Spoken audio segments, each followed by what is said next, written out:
just a big time shot by like a generational player. He's just a big time player, man. And for us to kind of we wanted the last shot.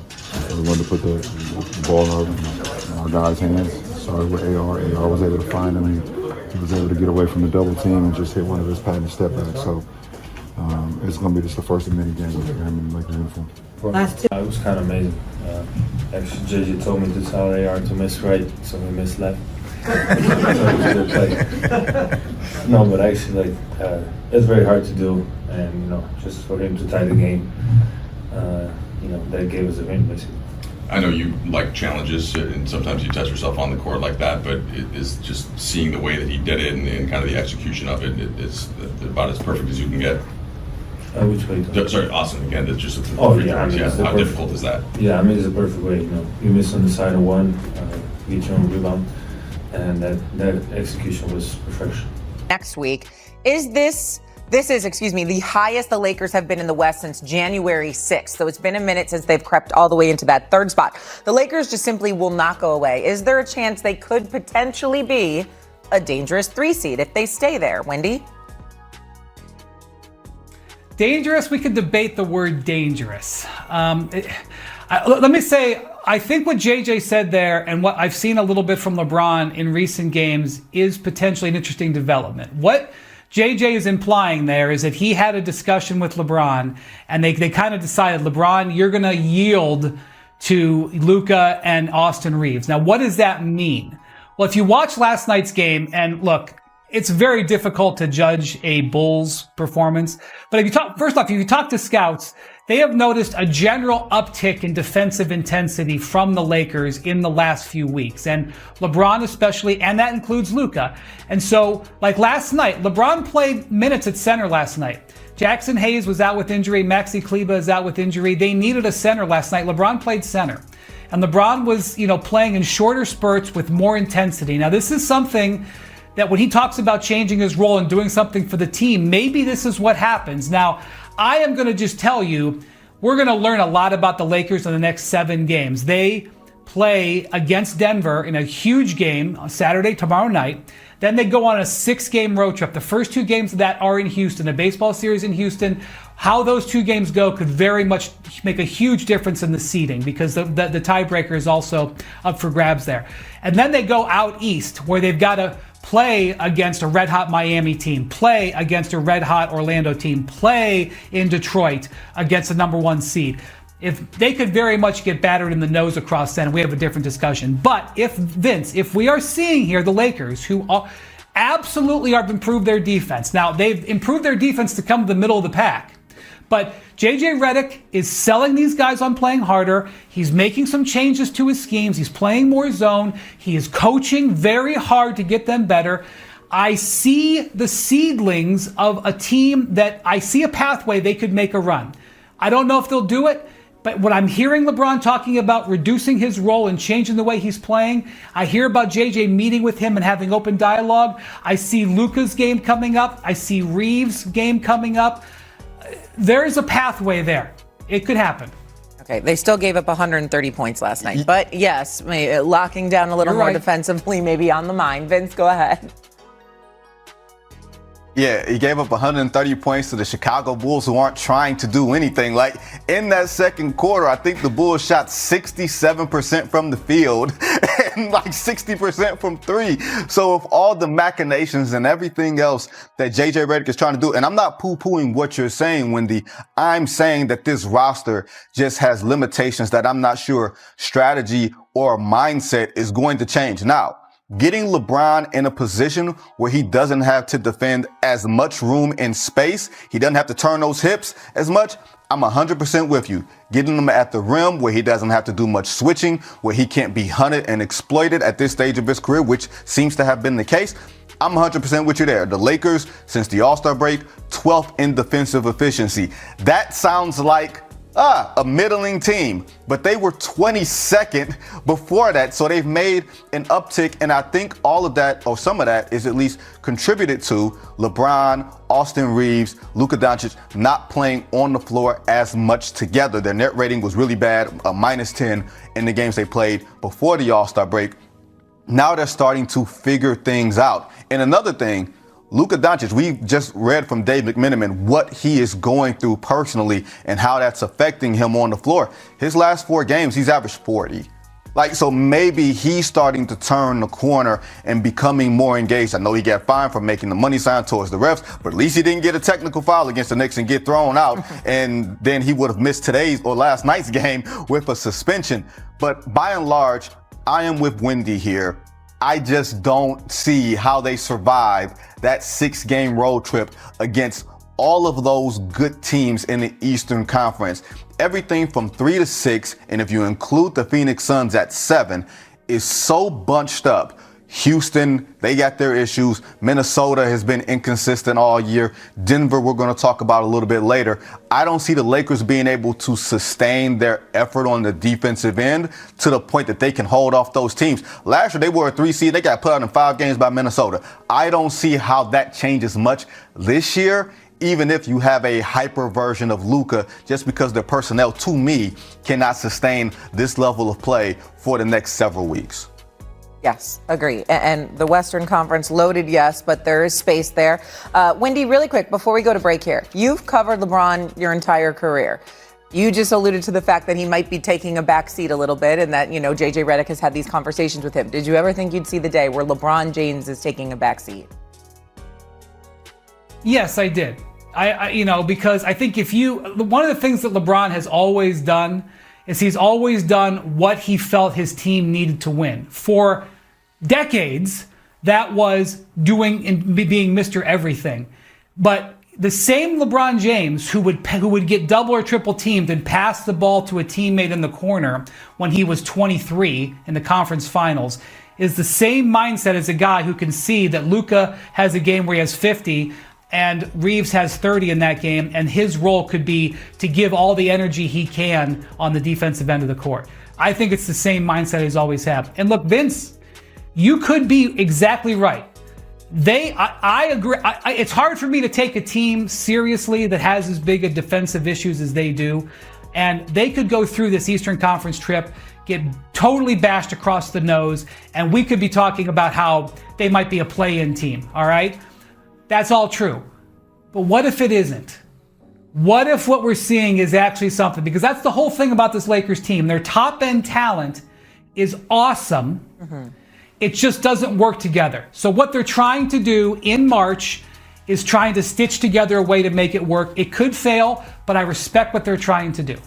Again, they'll play the Rockets twice next week. They're a half game ahead of the Rockets. They're in 3rd in the West, and they are 7 games behind the Spurs. Guys, we'll see you a little bit later on. Tied at 125 in OT. Who other than Luka to call game? He's just a habitual line stepper when it comes to these step back, fall away game winners, 127 and 125. And another triple-double, this one of the 30-point variety. Our NBA reporter Tim McMahon joining us now on SportsCenter. Tim, how would you characterize the significance of last night's win for the Lakers? Howdy, Randy. This was the biggest win of the season for the Lakers for a couple reasons. One, the obvious, the standings. They've won 5 straight, 8 out of 9. They've moved up to the number 3 spot, which that's where the Lakers want to be. As they go out, about to go out on a road trip, they have a chance to really seize home court advantage in the first round, but also just the vibes. Again, this team is playing its best basketball this season, as JJ Redick said, really seems to be coalescing. Since LeBron came back these last couple games, there is a clear pecking order. It is Luka, it is Austin Reeves, it is LeBron James. You saw Austin Reeves make the miracle play to send it in overtime. Luka with the first game winner for him in a Lakers uniform. And this team right now is rolling, is feeling good about itself. You're starting to see some chemistry forming. And, the Lakers have a chance to claim that number 3 seed going forward here. Let's go a little higher in the standings here because we have a Western Conference Finals rematch between the Thunder and the Timberwolves. That's today. The Lakers with the OT thriller after an Austin Reeves heroic shot to push it into OT. But what did you take away from this result? Hey, man. That's what teams are doing when they see the Denver Nuggets, because they know they're going to be able to tear their ass up on the defensive side of things because they don't play defense. And I don't want to keep hearing, oh, they're going to get it right when they get healthy. It's less than 20 games left in the season. They don't have really great perimeter defense. Aaron Gordon is the only one that's considered a lockdown defender. They don't have great rim protection at all. Jokic is not going to be a rim protector right now. He just doesn't look the same. And right now, the Nuggets are relying too heavy on their offense and the greatness of Jokic offensively that they forgot when they won the championship, it was because they was defending at a high level as well. And I just don't see it. Yeah, they've got a lot of things to figure out, but again, I'm going to throw out the potentially, if they get healthy, it might make something shake. I mean, Trev, if it was the fifth, we'll all be drunk. That's usually my type. In overtime. Who's the player of the game? Who do you think? Who do you think? Austin Reeves? Luka Doncic, last 5 games. Does this work, Chuck? Oh, he was great the last game, but I thought Austin Reeves and Smart was the difference in the game tonight. 36th 30-point game of the season for the NBA's leading scorer. So, no, this won't work from the Chuck. Go back to the drawing board. Bringing us I don't think y'all need the credit. Player, I saw the player of the game. Reeves with 32 and that play. Again, they'll be showing this on highlights all over the place. For this to work at the free throw line, when you're trying to miss. Hits it off, gets it Yeah, back. that's just a hell of a play, plain and simple. It never worked. It's a hell of because Ernie, you have to literally hit the rim perfectly in that situation. Yeah. Because that ball could go straight down. So is that anything. a skill or is that a luck? It's luck. I mean, it's luck. I would have to agree with Chuck on that because But it worked. You got to give us. there's too many things that have to go right. When you get nobody else to touch that ball, but not even that. But it part. has to I'm talking bounce about- perfectly. I know. I'm talking about further back. So you foul, you're up 3. And- foul. and- So what has to happen is they have to make a shot. Then they have to miss the shot perfectly, get it back, and then score again. So the odds are that all 3 things are not going to happen, and all 3 things did for the Los Angeles And Lakers. if you have to rely on the heavy diet of that, you're not going to win and you're not going to be a contender. I'm used to playing for coaches that wouldn't be happy with their game. Yeah, we won the game, but when you're up 15 early in the game, Chuck and Kenny knows this, that's when you got to put teams away, especially if That's you're... the Denver Nuggets, though. Yeah. Would you wouldn't be happy beating the Nuggets? No, but... I mean, if you did that against the Wizards. You're up 15 at home, you got to beat them by 15 at home. Don't let them come back, don't let them win. But on the other side of that, though, Shaq, you're also down 8 in the closing minutes and have the wherewithal to come back, send it to overtime, and win the game. but I'm gonna agree with Shaq because if you're Denver, you're like, guys, Jamal's not gonna go 1 for 15 again. And even though the Lakers won that game, they had a lot of help. Like everything had to go perfectly. Like Kenny, like we had to make a free throw. Cause Denver, like when you're doing that free throw thing, Ernie, Denver made every free throw, but. They got it. Just listen. I'm not going to complain about this game. It's a great win for the Lakers. You complain? But I'm just like, no. What a game! Why are you complaining? 15 games to go in the season. No, Win the game. the Lakers won. So We went to number 3 in the West. No, but We what won the game. what Shaq is talking about, you were up 17, 18 points. 17. Yeah. You can't get down 8 and then get a miracle win. Exactly. You can't do that. You know what I'm saying? I would disagree. I think when you play good teams. But Kenny, you know this. When you talk about championship, you have to build championship habits. So when you up with a big lead, championship habits say, hey, we up 16, let's put them away in the third quarter so we can rest in the fourth quarter. That's championship habits. I agree when you're playing inferior teams. But when you're taking a team that you can go on a 16-point run or a 10-0 run, so could they. You have the MVP. Arguably, in the last 5 years, 5 of the years he could have won it. And on the other side, you're not playing against. Yeah, but that's one guy. There are other guys going for 1 for 14. I got LeBron, Luka, and I got Austin Johnson Reeves. played well that time. Gordon played well. Brown had. Yeah, but they're not going to beat us. That is a championship mix in Denver. You want to just come out with the win. Yeah, but I still feel good if you're Denver. Like, hey man, Jamal 1 for 15. That's not going to happen again. We should have won that game. Everything we gave that. We were up 8. We were up 8. We. Well, yeah, you know. He's saying what I'm saying for what Coach is saying. And so he said, Jamal, you're not going to go 1 for 15 again and foul out. And you know what I'm saying if I'm the Lakers? Well, there's a reason we got him to do 1 for 18. We did a great job on the defense. No, he just missed shots. That's what you would be saying. He just missed shots. Cut it out. That's what I would be saying. I would be happy with the win because that's a championship mix. And You happy with the win? No and you question. put you in the third position. You put in number 3. Now you're talking about the home court advantage. 127, 125, and over. Look, nobody warned you that being a Lakers fan in 2026 was going to require a cardiologist on speed dial, a therapist on retainer, a working knowledge of intentional free throw geometry, and the specific emotional constitution of someone who can watch their team build a 17-point lead against the 3-time MVP and his crew of playoff-tested killers, surrender every single point of that advantage with the unhurried inevitability of a tide coming in, fall behind by 8 in the fourth quarter of a game they were supposed to be controlling,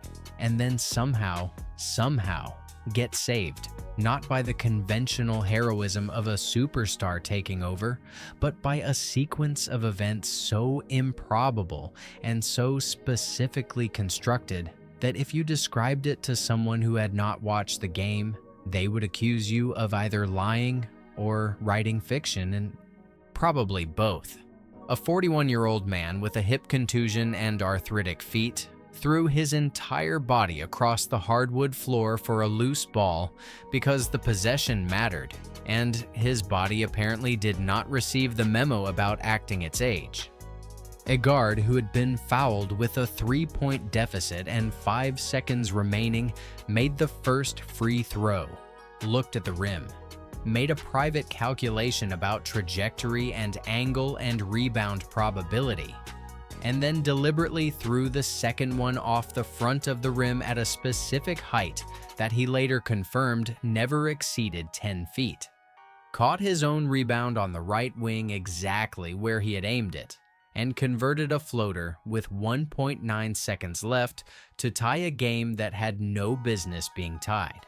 And then, only after all of that, after the overtime period that followed, after Nikola Jokic tied the score with a driving layup off the glass with 15 seconds left because the universe apparently needed one more complication before anyone was allowed to feel safe, Luka Doncic received the basketball with the game level and time evaporating, drove baseline with a change of pace that left his defender in a different time zone, and released a 17-foot step back fadeaway with half a second on the clock that went through the net so cleanly and so decisively that the building stopped processing information for approximately 2 full seconds before the noise arrived all at once, and reminded everyone that they were watching something worth remembering.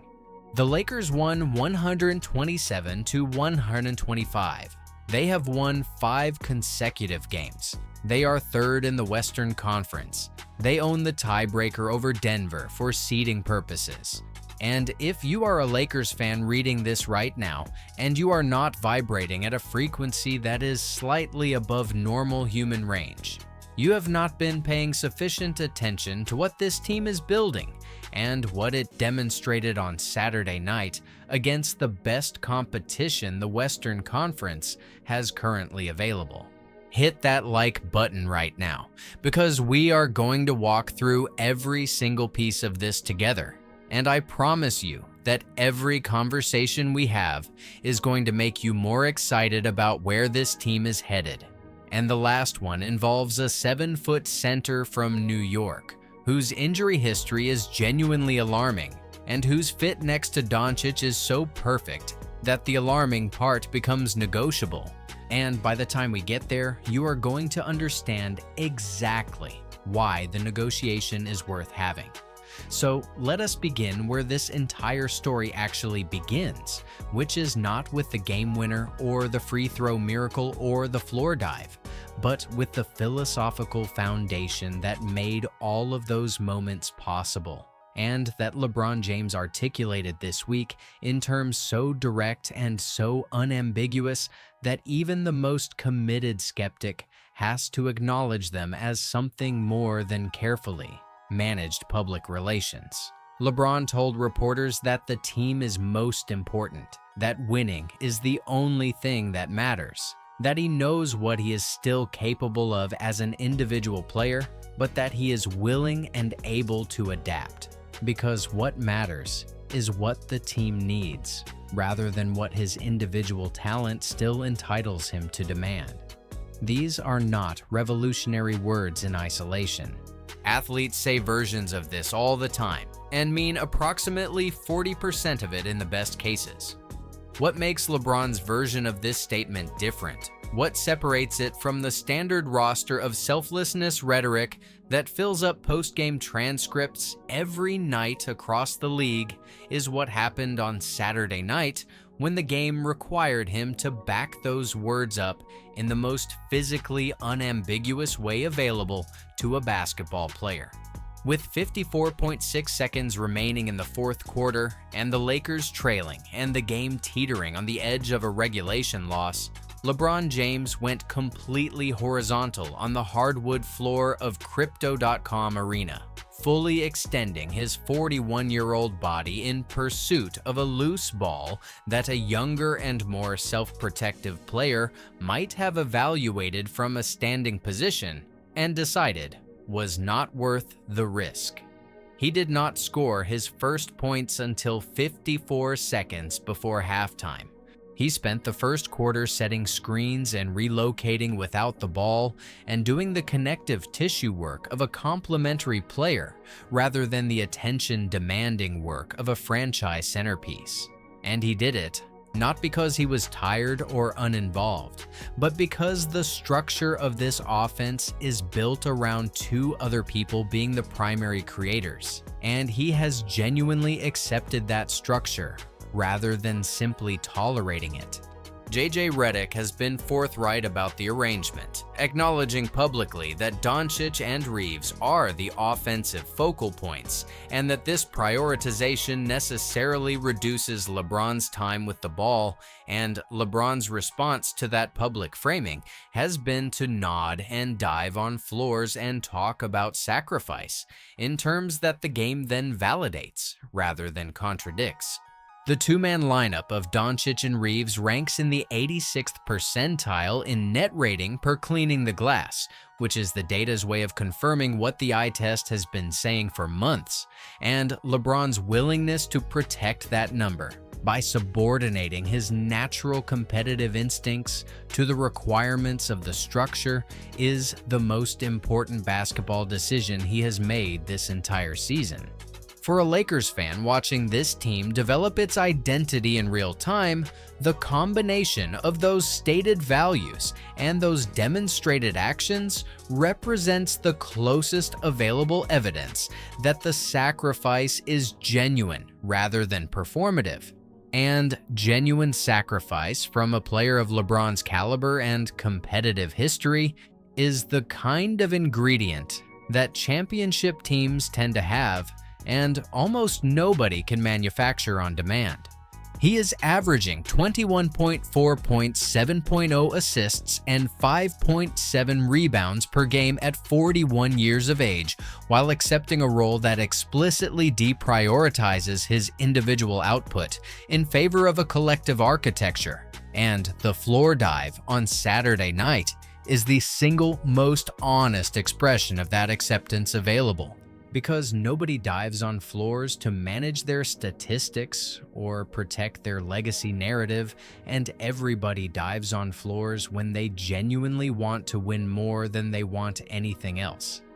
And winning, right now, in this specific stretch of the season, is being powered primarily by a version of Luka Doncic that the MVP conversation has been criminally and inexplicably slow to fully incorporate into its hierarchy, and the lag between what the numbers are saying and what the narrative is reflecting has become wide enough that it deserves to be addressed with the kind of directness that the performance record demands.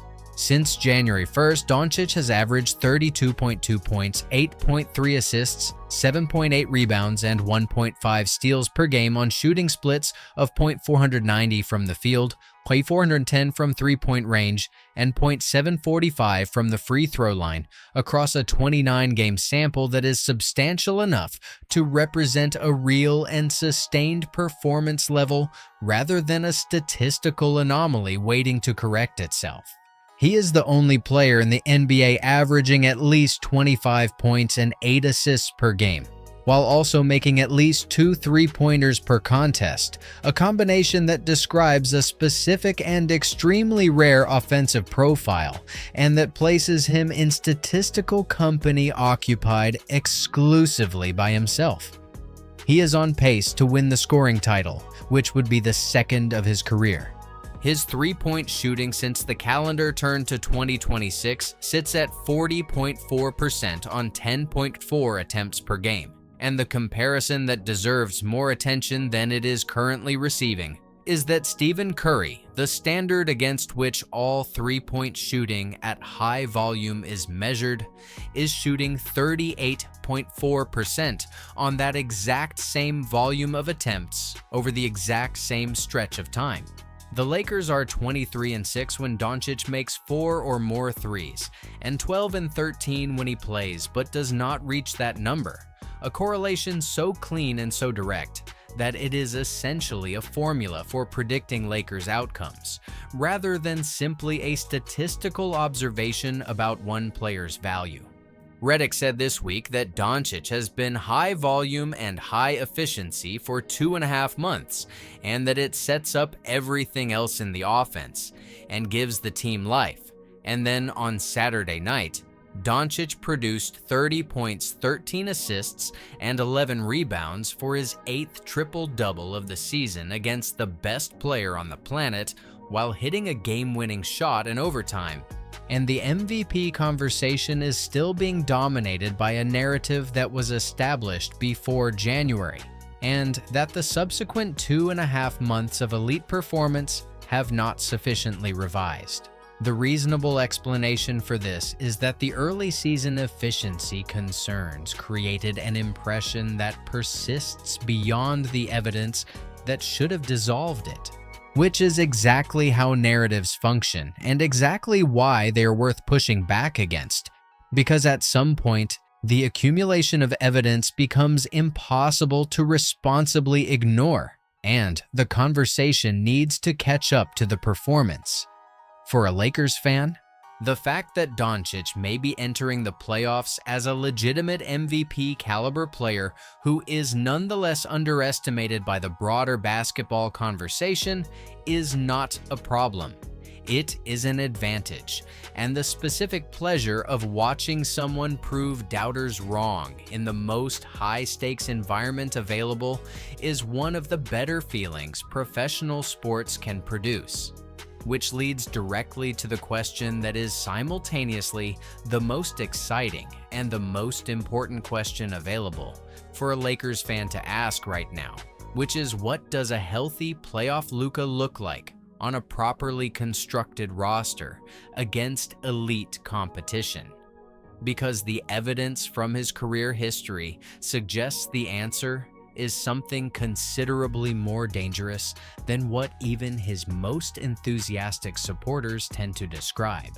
His career playoff scoring average of 30.9 points per game exceeds his regular season average of 29.1, which is the correct direction for that comparison to run, and a characteristic shared by a remarkably small number of players in NBA history, the players who actually elevate their individual production under the increased defensive attention and physical demands of playoff basketball rather than maintaining or declining in the face of those pressures. He hit a game-winning step-back 3 in overtime against the Clippers in the 2020 bubble to save a series that was down 3-1. The kind of shot that requires not just the skill to execute, but the competitive disposition to want the ball in that moment and the psychological clarity to release it without flinching. He averaged 35.7 points per game across 7 games against those same Clippers in 2021, dropping 46 in a Game 7 loss that nonetheless represented one of the great individual performances in a losing effort in recent playoff history. He led a 4th-seeded Dallas team that had no realistic business being in the Western Conference Finals all the way to the Western Conference Finals in 2022 without Kyrie Irving, on the back of a 31.7 points per game playoff average that included performances against teams specifically designed to stop him that nonetheless could not stop him. The 2024 Finals loss and the 2025 first-round exit with the Lakers are the counterpoints that his critics cite most frequently. And they are real and they are relevant, but they are also inseparable from the documented physical context in which they occurred. A body being managed through multiple lower body ailments in 2024 and a conditioning and roster adjustment period in 2025 that this season has demonstrably addressed. Saturday night against Denver was the closest available real-time evidence of what a healthy, motivated, properly supported playoff Luka looks like, and the answer was a triple-double. A game-winning shot in overtime against the 3-time MVP, and a performance that LeBron James described afterward as the work of a generational player in terms that left no room for qualification or hedging. That description, from that source, in that context, after that game, is worth sitting with for a moment before moving past it. The game itself was the kind of experience that reminds you why you became a Lakers fan in the first place, and why the investment of emotional energy and occasional cardiac distress that the relationship demands is worth every moment of the anxiety it produces. Los Angeles came out and built that 17-point lead by playing the version of themselves that JJ Redick has been constructing all season. The two-man Doncic and Reeves operation running at full efficiency. Doncic commanding the pick and roll from every angle and finding teammates for open threes when the help defense arrived.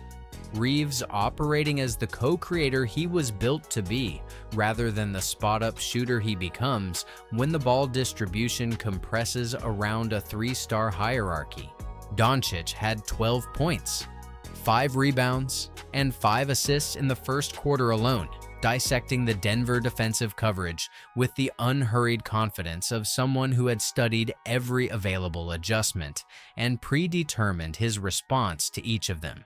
Then, Nikola Jokic, because Nikola Jokic is constitutionally and perhaps spiritually incapable of accepting a large deficit as a final verdict on anything, began the systematic process of reclaiming the game with the methodical patience and basketball intelligence that make him the most complete player alive, regardless of what the MVP voting eventually produces. The Nuggets erased the lead, took control, and pushed it to 8 in the fourth quarter, with the game appearing to follow the familiar and dispiriting pattern of a team operating on borrowed momentum, eventually being reclaimed by the better constructed opponent. What followed across the final minute of regulation and then 5 minutes of overtime was a sequence of events that every Lakers fan present, and every Lakers fan watching, will be describing to people for years. Not because the individual components were unprecedented, but because the combination of them, arriving in that specific order with those specific stakes attached, produced something that felt genuinely unrepeatable. LeBron on the floor, body fully extended, fighting for a possession at 41, because winning matters more than self-preservation in that moment. Marcus Smart picking Aaron Gordon's pocket and converting in transition to give the Lakers a 1-point lead that felt both miraculous and completely earned, given the defensive intensity he had brought all night. The foul on Reeves with 5.2 seconds left and the Lakers trailing by 3, which looked at the time like the Nuggets had made the correct defensive decision and which revealed itself approximately 4 seconds later as the moment that defined the night and possibly the season. Reeves making the first free throw, Reeves looking at the rim, Reeves throwing the second one off the front of the rim at an angle and a height he had pre-calculated and later described with the casual precision of an engineer discussing a routine structural problem, catching it on the right wing exactly where he had aimed it, converting the floater with 1.9 seconds left while DeAndre Ayton was in the process of boxing Jokic out of the play entirely and creating the lane for Reeves to pursue the Karam unimpeded. The building understood what had just happened approximately 1 full second after it happened, which is the correct delay for processing something that has no precedent in your experience of watching basketball games. In overtime, Smart hit a 3 with 30 seconds left to give the Lakers a lead. Jokic answered off the glass with 15 seconds remaining, because of course he did. And then Doncic drove baseline with a change of pace that Spencer Jones simply could not match, and released the 17-foot step-back fadeaway with 0.5 seconds on the clock that ended the evening in the only way that felt appropriate given everything that had preceded it. LeBron said it was a big-time shot by a generational player. Redick said the team is coalescing in a really nice way.